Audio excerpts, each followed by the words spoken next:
Cuando vi la foto de mi madre con los ojos vendados, supe que ese día iba a morir alguien. Todavía no sabía si sería ella, Tiago o yo. Pero sí sabía una cosa. Todo había empezado mucho antes, en un lugar donde jamás imaginé que mi vida iba a romperse. Mi nombre es Lina, y durante 10 largos años, mi vida consistió en una rutina que parecía no tener fin. Ser guía turística en Río de Janeiro suena como el trabajo soñado para cualquiera que vea una postal desde lejos.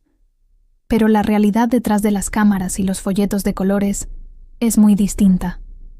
Mi día a día era una lucha constante contra el reloj, contra el calor sofocante que derretía el pavimento de Copacabana y contra la incertidumbre de no saber si las propinas de esa semana alcanzarían para pagar el alquiler de mi pequeño y húmedo departamento en las afueras de la ciudad. Yo era una mujer invisible en una ciudad llena de gente, alguien que conocía cada rincón de la historia de otros, pero que sentía que su propia historia se había detenido hacía mucho tiempo. Aquel año, el carnaval se sentía diferente. El aire estaba cargado de una electricidad extraña, una pesadez que me hacía sentir que el mundo estaba a punto de cambiar, aunque no sabía si para bien o para mal. Pero ese día, algo iba a romper mi rutina para siempre. Yo estaba en mi puesto habitual, cerca del puesto 4 de la playa, con los pies hinchados y el uniforme pegado al cuerpo por el sudor. Miraba a la multitud pasar, miles de rostros anónimos buscando una alegría fugaz en la música y el alcohol, cuando de repente, entre la marea de gente, apareció él, y todavía no sabía que ese hombre iba a destruir mi vida.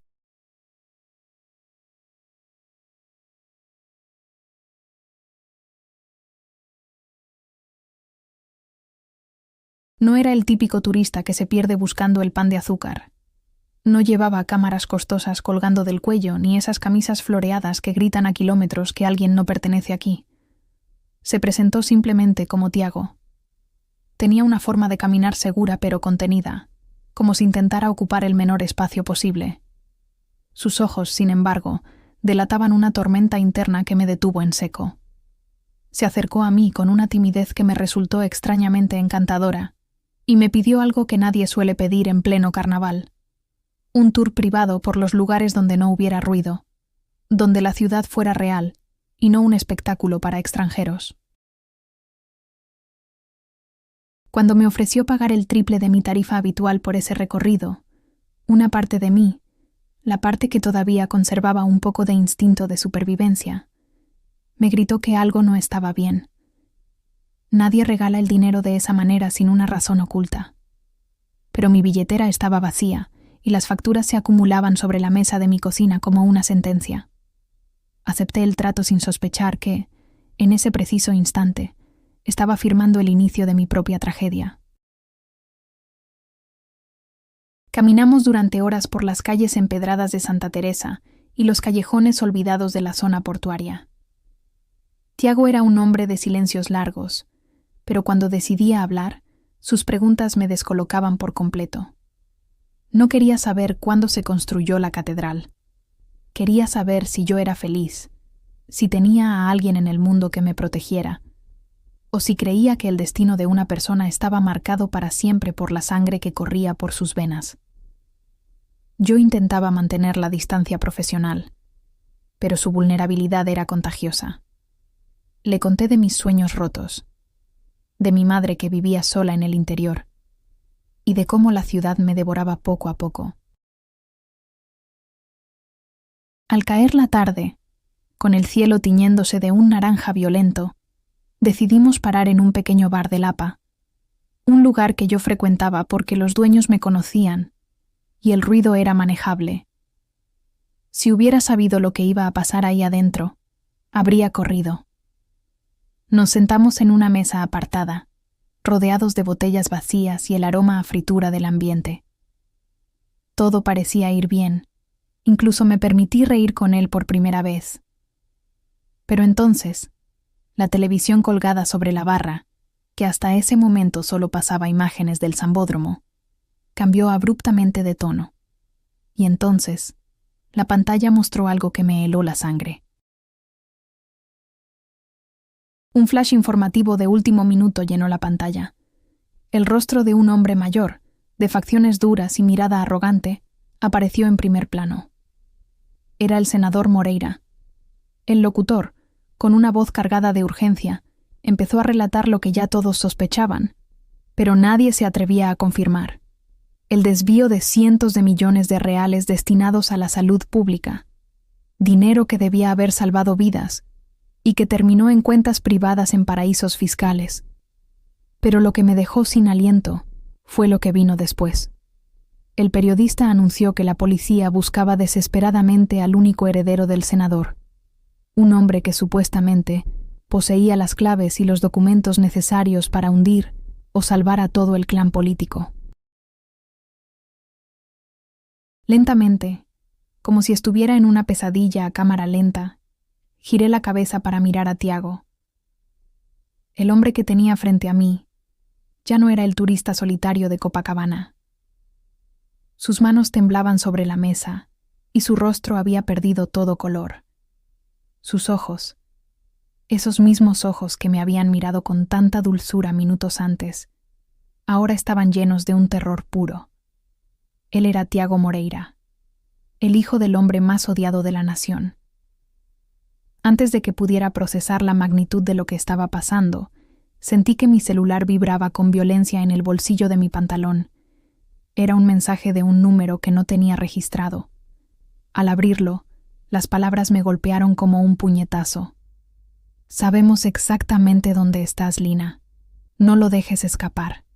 Si él se va, tú pagas la deuda. Ese mensaje fue el principio del fin. En ese segundo, el mundo que yo conocía desapareció. Ya no era Lina la guía, era Lina la carnada. Miré a mi alrededor y vi a dos hombres con chaquetas oscuras parados en la entrada del bar, observando cada uno de nuestros movimientos con una frialdad que me congeló la sangre. Tiago me tomó de la mano, y su tacto era el de un hombre que se estaba ahogando. Ahí entendí que ya no había vuelta atrás. Me suplicó que lo ayudara, que él no tenía nada que ver con los crímenes de su padre y que si lo agarraban, nunca saldría vivo de una celda. Por una razón que todavía hoy no alcanzo a comprender del todo, quizá por una mezcla de piedad y esa tonta idea de justicia que siempre me trajo problemas, decidí que no iba a entregarlo. Salimos por la puerta trasera del bar, entre cajas de cerveza y el olor rancio de la basura acumulada. Corrimos por los callejones estrechos de Lapa, escuchando el eco de las sirenas que empezaban a rodear la zona. No sabía si la policía venía por él o si los hombres de traje ya habían dado la voz de alarma. Tiago corría con una desesperación que me contagiaba. Me confesó, entre jadeos, que se había escapado de Brasil hacía años para no ser parte de la red de corrupción de su familia, pero que su padre lo había obligado a regresar usando lo único que Tiago amaba, su madre. El viejo senador era un monstruo que no dudaba en usar a sus propios hijos como escudos humanos. Y lo que había en ese sobre lo cambió todo. Logramos llegar a mi edificio, un bloque de departamentos viejo en una zona donde la iluminación pública era casi inexistente. Subimos las escaleras en silencio, tratando de no alertar a los vecinos curiosos. Pero apenas entramos y cerramos la puerta con todos los cerrojos, el teléfono de mi casa empezó a sonar. Pero lo peor todavía no había empezado. Atendí muerta de miedo. Era mi jefe, el dueño de la agencia de turismo. Su voz no era la de siempre. Estaba llorando y me pedía por favor que le dijera dónde estaba Tiago. Me dijo que unos hombres habían entrado a la oficina y habían destrozado todo, amenazándolo con quemar el lugar con él adentro si yo no cooperaba. Me gritó que no fuera estúpida, que una mujer como yo no tenía nada que hacer protegiendo a un criminal de esa calaña. Colgué el teléfono sintiendo que las paredes se me venían encima. Tiago estaba parado en medio de mi living, mirando las pocas cosas que yo poseía con una tristeza infinita. Me dijo que me alejara, que todavía estaba a tiempo de salvarme si lo entregaba ahora mismo. Pero antes de que pudiera responder, un golpe seco en la puerta nos dejó paralizados. No era el golpe de un vecino. Era el golpe de alguien que sabía exactamente quién estaba del otro lado. No dijeron una palabra.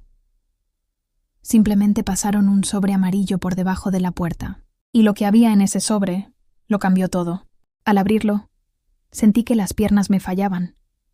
No era una nota de amenaza común. Eran fotografías tomadas ese mismo día, apenas unas horas antes. Fotos mías saliendo de mi casa, fotos de mi madre comprando pan en su pueblo a cientos de kilómetros de distancia, y una foto de Tiago junto a mí en el bar de Lapa, tomada desde un ángulo que demostraba que nos habían estado siguiendo desde el primer minuto. Junto a las fotos, un papel con una frase que nunca olvidaré. La lealtad tiene un precio que no puedes pagar, Lina. Elige bien quién va a morir hoy. En ese momento, mi celular volvió a estallar con notificaciones. Alguien, con una eficiencia aterradora, había filtrado mis datos personales en los foros de noticias más importantes del país. Mi nombre, mi dirección y mi historia laboral estaban siendo destrozados por miles de personas que me señalaban como la guía cómplice que ayudaba al heredero a escapar con el botín. En menos de una hora, mi identidad había sido borrada para dar paso a un personaje de una crónica policial. Tiago me quitó el teléfono y me pidió que no leyera los comentarios, pero el daño ya estaba hecho. Escuchamos gritos afuera de mi ventana. Al asomarme por la cortina, vi que la calle se estaba llenando de periodistas y curiosos. La prensa me había encontrado, o mejor dicho, alguien me había vendido por unas cuantas monedas. Estábamos atrapados en el cuarto piso de un edificio que se estaba convirtiendo en el centro de un circo mediático y criminal. Tiago se sentó en el suelo, derrotado, y abrió por completo el sobre amarillo. Además de las fotos, había un pequeño pendrive plateado. «Esto no es de mi padre», susurró Tiago. «Esto es de alguien que quiere destruirlo a él, usándonos a nosotros». Conecté el dispositivo a mi vieja computadora con el corazón en la garganta. Se abrió una carpeta con archivos de audio que contenían grabaciones de llamadas privadas del senador. En una de ellas, la voz de su padre se escuchaba clara y fría como el hielo. «El chico es inútil, no sirve para los negocios. Usen a la guía. Es pobre, no tiene familia influyente y nadie va a reclamar por ella. Digan que ella es la mente detrás del lavado, que ella lo sedujo. Una vez que la prensa la destruya a ella, nosotros quedamos limpios». Me quedé mirando la pantalla sin poder articular palabra. El hombre que Tiago llamaba padre había planeado mi destrucción total antes de que yo siquiera supiera que Tiago existía. Todo había sido un plan maestro de distracción. No solo era Tiago el cebo, yo era el sacrificio necesario para que el senador Moreira siguiera libre. La rabia empezó a ganarle al miedo. No iba a permitir que ese hombre se saliera con la suya. De repente, un ruido estruendoso llegó desde la planta baja. Estaban rompiendo la puerta principal del edificio. Sabíamos que no era la policía, porque no había órdenes de detención legales todavía. Eran los perros de caza del senador viniendo a recuperar las pruebas y a silenciarnos para siempre. Tomamos lo poco que pudimos meter en una mochila y salimos por la ventana del lavadero, trepando por la escalera de incendio oxidada que crujía bajo nuestro peso. Mientras bajábamos, vi por el reflejo de una ventana cómo los hombres de traje entraban a mi departamento, destrozando mi puerta y tirando todo al suelo con una furia ciega. Llegamos al callejón trasero, un lugar oscuro donde el olor a podredumbre parecía advertirnos de nuestro destino. Tiago me tomó de los hombros y me rogó que le diera el pendrive, que él se encargaría de esconderlo mientras yo buscaba un lugar seguro. Pero en ese momento, la duda se instaló en mi mente como un parásito. ¿Podía confiar realmente en el hijo de un monstruo? ¿Y si él también era parte del juego? ¿Y si entregarle el pendrive era darle la única carta que yo tenía para salvar mi propia vida? Le dije que no, que íbamos a ir juntos a buscar a la única persona en la que yo todavía podía confiar. Caminamos por las sombras de Santa Teresa, evitando los patrulleros que patrullaban la zona con las luces apagadas, como cazadores esperando a su presa. Mis pies sangraban, pero no me importaba. Tenía que llegar a la casa de Marcos, un periodista de la vieja guardia que vivía en un sótano y que se había pasado la vida denunciando a gente como Moreira. pero al llegar a su puerta, nos dimos cuenta de que el alcance del senador era mucho mayor de lo que imaginábamos. La casa de Marcos estaba rodeada de cintas policiales, y un oficial nos informó que el periodista había sido detenido esa misma tarde por posesión de materiales ilegales. Estábamos solos. No había justicia. No había prensa amiga. Solo éramos dos sombras huyendo de un gigante que controlaba cada semáforo y cada cámara de la ciudad. «Lina», me dijo Tiago mientras nos escondíamos bajo el puente de un viaducto. «Hay algo que tienes que saber. El dinero no es lo que buscan. Buscan una lista de nombres. Jueces, gobernadores, empresarios, todos los que recibieron su parte del robo. Ese pendrive tiene la lista completa. Si eso sale a la luz, el país entero explota». «¿Y por qué me lo dieron a mí?», pregunté, sintiendo que el aire me faltaba. «Porque sabían que tú eras la única que no tenía nada que perder», o eso pensaban.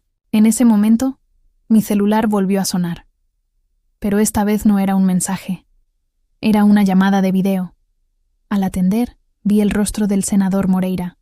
Se veía impecable, sentado en un sillón de cuero con una copa de cristal en la mano. «Hola, Lina», dijo con una sonrisa que me revolvió el estómago. «Espero que estés disfrutando de tu paseo nocturno, pero me temo que es hora de volver a casa. Mira a quién tengo aquí conmigo». La cámara giró y vi a mi madre. Estaba sentada en una silla, con las manos atadas y los ojos vendados, llorando en silencio en una habitación que no reconocí. El grito que salió de mi garganta fue ahogado por Tiago, que me tapó la boca para que no nos descubrieran. El senador volvió a mirarme. «Tienes una hora para traer ese pendrive, a la dirección que te voy a enviar. Si llegas tarde, o si intentas contactar a alguien, tu madre va a pagar por tus errores de guía turística. Elige bien, Lina. La verdad, es un lujo que los pobres no se pueden permitir». La llamada se cortó, y el silencio que quedó en el viaducto fue más aterrador que cualquier grito. Tiago me miró, y por primera vez vi en él una chispa de algo que no era miedo, sino una resolución oscura. Pero yo sabía que si se lo entregaba, no solo moriría la verdad, moriríamos todos, porque la gente como Moreira no deja cabos sueltos, y nosotros éramos el cabo más suelto de toda su carrera criminal. Tenía que haber otra forma, tenía que haber un camino que no terminara en un cementerio.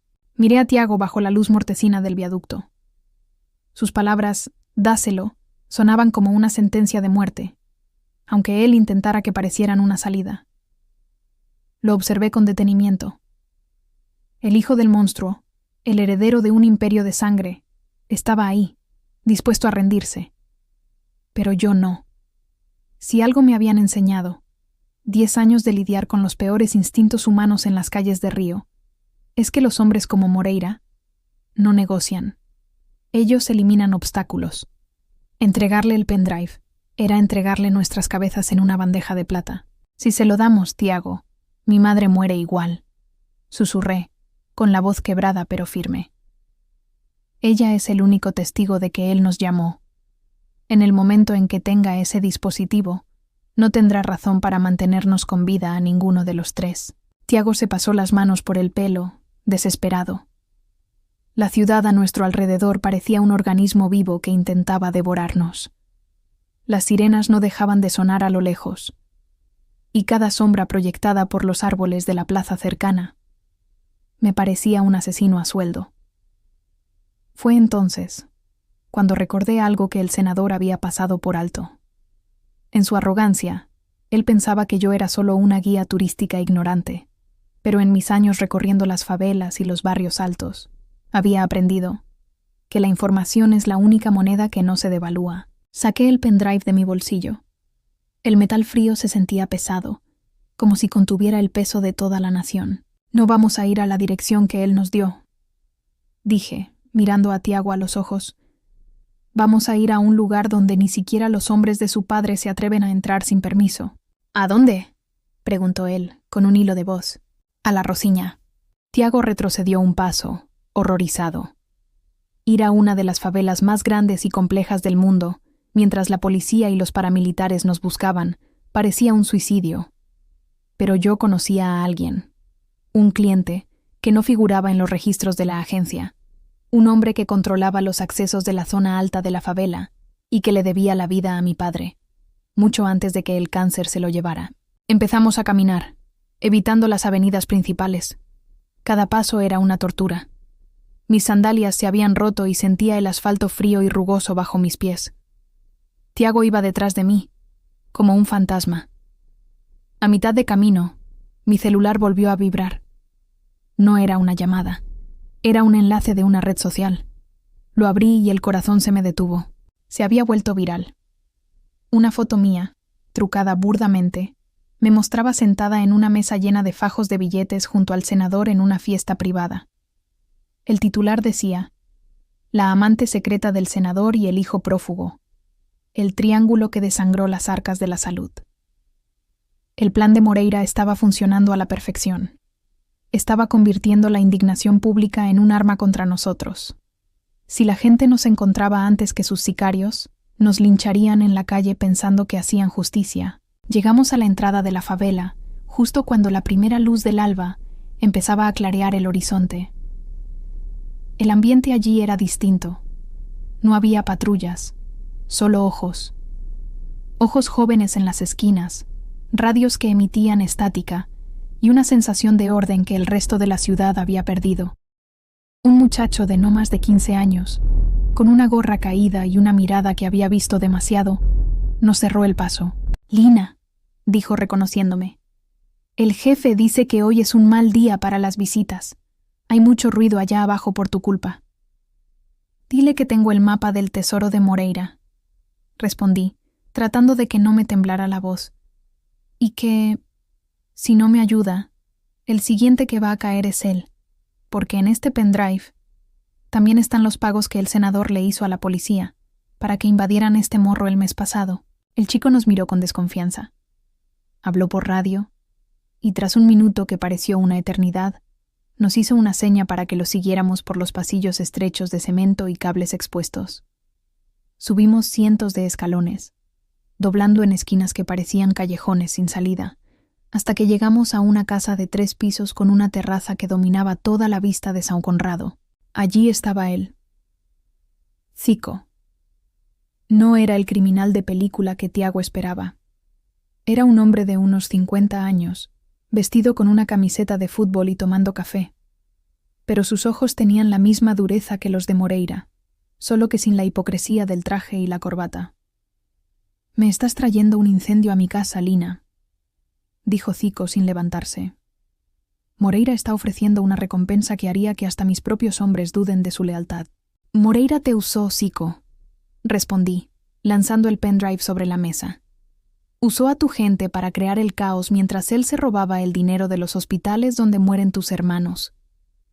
En ese disco está la prueba de que él mismo dio la orden de limpiar esta zona para construir un complejo de lujo». Zico se quedó en silencio. Miró el pendrive y luego miró a Tiago. «¿Este es el hijo?», preguntó. Tiago asintió encogiéndose. «Tiene la cara del padre, pero los ojos de la madre. Ella era una buena mujer. Una lástima que terminara en esa jaula de oro». Zico conectó el pendrive a una portátil. Durante 20 minutos, el único sonido fue el de los ventiladores de la habitación y el tecleo rápido. La cara de Zico. Pasó de la indiferencia a una furia fría y contenida. La lista no solo tenía nombres de políticos. Tenía rutas de tráfico, cuentas de lavado y, lo más importante, las órdenes directas para el secuestro de mi madre y la ubicación de la casa de seguridad donde la tenían. «Está en una quinta en Petrópolis», dijo Zico, cerrando la tablet. «Pero hay un problema. Moreira tiene a la policía militar rodeando la entrada. Si yo mando a mi gente, esto se convierte en una guerra civil». «No necesitas mandar a tu gente», dije, sintiendo una claridad aterradora. «Necesito que me prestes una conexión satelital que no pueda ser rastreada. Si Moreira quiere un circo mediático, vamos a darle la función principal». Miré a Tiago. Él entendió de inmediato. Durante años, él había guardado grabaciones de video de su infancia, discusiones familiares donde su padre admitía crímenes mientras cenaban como si nada. Tiago las tenía guardadas en una cuenta de la nube a la que nunca se había atrevido a acceder por miedo. «Es hora de abrir la caja de Pandora», le dije. Empezamos a trabajar. Mientras Tiago recuperaba los videos familiares que mostraban la verdadera cara del senador de la familia, yo redacté un comunicado que enviamos simultáneamente a 3 agencias de noticias internacionales, saltándonos los filtros locales que Moreira controlaba. Pero faltaba el golpe final. Activé la cámara de mi celular y pedí a Zico que sus hombres iniciaran una transmisión en vivo desde todas las cuentas de la favela. En cuestión de minutos, había 100.000 personas conectadas. «Mi nombre es Lina», dije frente a la cámara, con los ojos inyectados en sangre. «Y en estos momentos, el senador Moreira tiene a mi madre secuestrada para proteger los nombres de los jueces y empresarios que aparecen en este documento». Mostré las listas en pantalla. Nombres de bancos, montos, fechas. El chat de la transmisión estalló. La información corría más rápido que los sicarios de Moreira. Pero el tiempo se nos acababa. El senador, al ver que su imperio se desmoronaba en tiempo real, hizo lo único que un animal acorralado sabe hacer. Apretó el gatillo. Mi teléfono sonó. Era un mensaje de video. Lo abrí y se me detuvo el pulso. Era mi madre, pero ya no estaba en la silla. Estaba de pie, frente a un ventanal, y detrás de ella se veía el bosque de Petrópolis. Un hombre le apuntaba a la cabeza. «Tienes 5 minutos para borrar todo y decir que fue un montaje», decía la voz del senador fuera de cámara.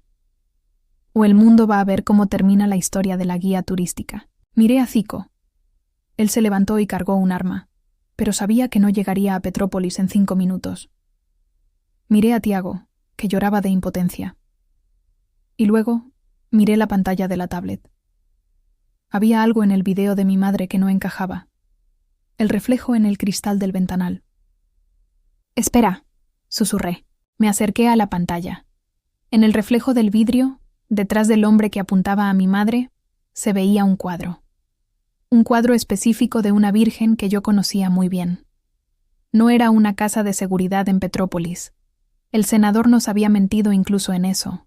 Ese cuadro está en la oficina privada del senador en el centro, dije, sintiendo un escalofrío. No la llevó lejos. La tiene en el corazón de la ciudad, en su propio edificio, pensando que nadie buscaría ahí porque es territorio oficial. «Si entramos ahí nos matan antes de llegar al lobby», dijo Tiago. «A nosotros sí», dije mirando a Zico, «pero el pueblo ya está en las calles». Afuera, el ruido de las cacerolas empezó a sonar. Un estruendo metálico que nacía en la favela y se extendía por todo Río de Janeiro. La gente, harta de ser el sacrificio de los políticos, estaba bajando de los cerros. No eran criminales, eran miles de personas con celulares en alto, marchando hacia el centro. «Moreira cree que su poder está en el dinero», dije, poniéndome de pie. «Vamos a demostrarle que su poder se termina cuando la gente deja de tener miedo». Salimos de la Rosiña protegidos por una muralla humana. Zico nos puso en un auto blindado, rodeado de motos que abrían paso entre la multitud que ya colmaba la avenida Atlántica. El trayecto hacia el edificio del senador fue un descenso al caos. La policía estaba desbordada. No podían disparar contra 10.000 personas, que gritaban mi nombre y el de Tiago. Llegamos a la base de la torre de cristal donde Moreira tenía su despacho. Los vidrios del lobby ya estaban estallados. Los guardias de seguridad habían huido o se habían unido a la masa. Entramos al ascensor, Tiago y yo solos. El silencio dentro de la cabina mientras subíamos al piso 40 era ensordecedor. «¿Qué vamos a hacer si llegamos tarde?», preguntó Tiago temblando. «Entonces nos aseguraremos de que él no tenga un lugar en la tierra donde esconderse», respondí, apretando el pendrive en mi puño. Las puertas se abrieron. El despacho estaba en penumbras, iluminado solo por las luces de la ciudad que entraban por los ventanales.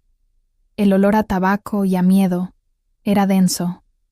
Allí, sentado tras su escritorio de caoba, estaba el senador. A su lado, el hombre armado mantenía a mi madre de rodillas. Moreira no gritó. No se levantó.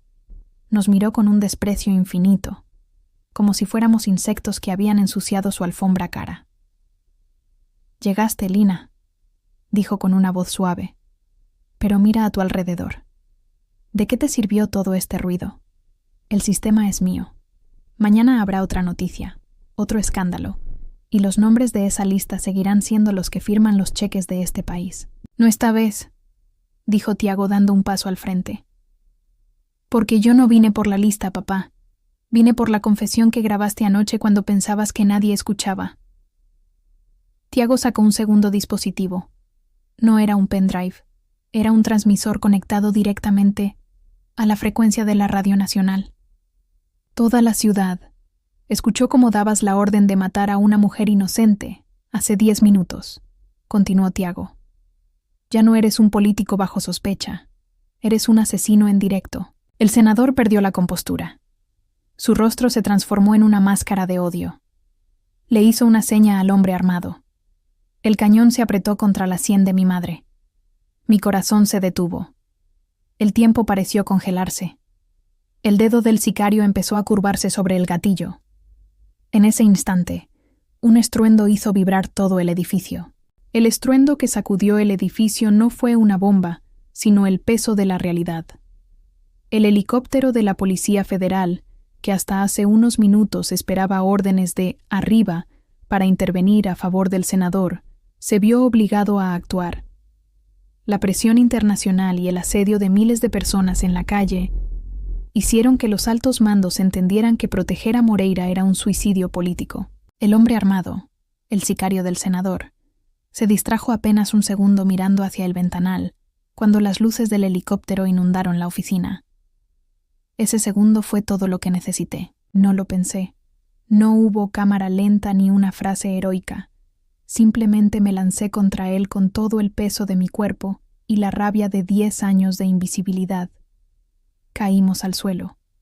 Sentí el metal frío del arma golpear mi rostro, pero no solté su brazo. Tiago, en un arranque de valor que no le conocía, se abalanzó sobre el senador, impidiendo que llegara a un botón de pánico bajo su escritorio. «Suéltala», grité, mientras forcejeaba con el sicario. Un disparo retumbó en la habitación. El sonido fue ensordecedor, un estallido que pareció detener el tiempo. Sentí un calor súbito en el hombro, pero la adrenalina me bloqueó el dolor. El sicario, sorprendido por su propio disparo fallido que terminó incrustado en el techo de madera, perdió el equilibrio. Fue entonces cuando la puerta del despacho saltó por los aires. No fue la policía, fue Zico. Había entrado al edificio aprovechando el caos, usando un uniforme de seguridad robado. Sin decir una palabra, redujo al sicario con una eficiencia profesional que me recordó que en Río, a veces, los malos son los únicos que saben poner orden. Me arrastré hacia mi madre. Estaba temblando, con los ojos aún vendados. Le quité la tela con manos temblorosas y la abracé con una fuerza que me dolió en el alma. Estaba viva. Estaba ahí. «Se terminó, mamá. Ya está», le susurré al oído, mientras ella lloraba contra mi hombro. Pero la historia no terminó con un abrazo. En el centro de la habitación, el senador Moreira se reacomodaba el saco, con una sonrisa cínica que me heló la sangre. Tiago lo miraba con asco, sosteniendo el dispositivo que había transmitido todo. «Felicidades, Lina», dijo Moreira limpiándose una mancha de polvo. «Me arrestarán. Pasaré unos meses en una celda de lujo. Mis abogados encontrarán un error en el proceso debido a tu transmisión ilegal, y en 2 años estaré de nuevo en un yate. Ganaste la batalla, pero el sistema es el dueño de la guerra». Miré a Tiago. Él bajó la cabeza, sabiendo que su padre tenía razón. El dinero de Moreira podía comprar el tiempo, y el tiempo borra la memoria de la gente. El video se olvidaría. La lista se estancaría en tribunales corruptos. «Tiene razón, senador», dije, levantándome del suelo, ignorando la sangre que empapaba mi camisa. «La justicia de los hombres es lenta, pero yo no soy jueza». Saqué mi teléfono. No estaba grabando. Estaba enviando un último archivo. «Acabo de enviar el contenido del pendrive a un servidor público abierto», anuncié. «No solo la lista de nombres. Envié las coordenadas de las fosas comunes donde enterraste a los opositores en los años 90. Envié los registros de las cuentas bancarias de tus aliados en el extranjero. Pero sobre todo, envié la ubicación de tu caja fuerte privada en esta oficina. Moreira palideció. Sus ojos se desviaron instintivamente hacia un panel detrás de una pintura de Portinari. Esa gente a la que le pagaste, esos jueces y gobernadores, ahora saben que yo tengo las pruebas de sus crímenes. Continué, acercándome a él. Y ahora que saben que no puede protegerlos, usted ya no es un aliado para ellos. Es un cabo suelto. Y a los cabos sueltos, bueno, el sistema los elimina. En ese momento, el teléfono privado del senador empezó a sonar. No era la prensa. No era su abogado. Era el tono que él usaba para sus contactos más peligrosos. No atendió. Sabía que esa llamada no era para negociar, sino para avisarle que su protección había caducado. La Policía Federal entró finalmente al despacho, esta vez con las cámaras de televisión detrás de ellos. No hubo resistencia. Moreira se dejó esposar en silencio, pero su mirada no estaba en mí, ni en Tiago. Miraba hacia la puerta, con el terror de quien sabe que la cárcel es el lugar más seguro donde podría estar, porque afuera, sus antiguos amigos ya le habían puesto precio a su cabeza. 6 meses después. Río de Janeiro seguía siendo la misma postal de siempre, pero para mí, todo había cambiado. Mi madre estaba a salvo en una casa pequeña frente al mar, en una ciudad donde nadie conocía su apellido. Tiago se había ido de Brasil. La última vez que supe de él, estaba trabajando en una ONG en Europa, tratando de limpiar un nombre que nunca pidió. Yo volví a mi puesto cerca del puesto 4 de Copacabana, pero ya no era una mujer invisible. A veces, la gente me reconocía y me miraba con una mezcla de respeto y miedo.